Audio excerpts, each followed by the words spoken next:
It is a good energy day here at KGW, a day we set aside each month to really zero in on local people, businesses, and organizations who are doing good things for the environment. So Chris McGinnis, our good energy guy, is going to take us to Corvallis this morning, where chemists at Oregon State are working on carbon capture technology.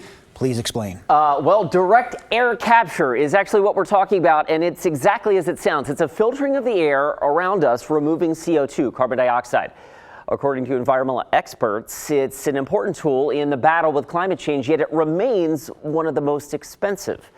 Oregon State chemists have discovered new compounds that might help. Professor May Nyman and PhD student Carly Bach show us today's Good Energy.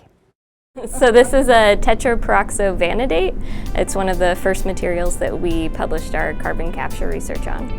And the reaction is colorful. This really readily apparent indication showing that carbon capture is happening.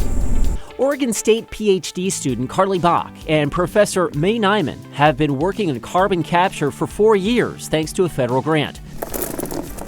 The team discovered a unique quality when experimenting with titanium compounds. We've created a brick that turns into a sponge. Created a brick that turns into a sponge because it reacts with the stuff that we want to sequester. Yeah.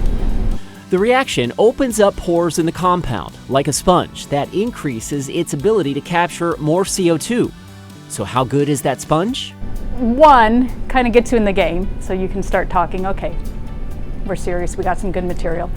20 is extremely good on the extreme end. A lot of materials are around 2 to 4. Ours is above 8. Very high capture capacity. While the world works hard to reduce greenhouse gas emissions, it won't be sufficient to do emissions reductions if we want to stay below the 1.5 degree warming threshold. experts at the nonprofit, nonpartisan environmental think tank RMI say removal efforts are valuable. There are many more that need to be developed and tested over decades and decades. And so in the meantime, it will actually be more cost effective and more efficient to develop and scale up carbon dioxide removal technologies. Unique in this research is a material that, as it reacts, it provides more surface. So that's the really cool thing about it. To capture more carbon. So you don't waste any material. Now, that should be factored into the cost if you think about cost-effective materials for carbon capture.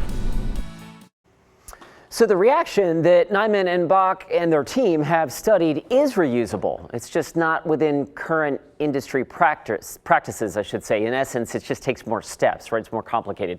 In a world, though, spending billions on climate mitigation, experts with RMI say that technologies like this are worth further development. And that's today's Good Energy.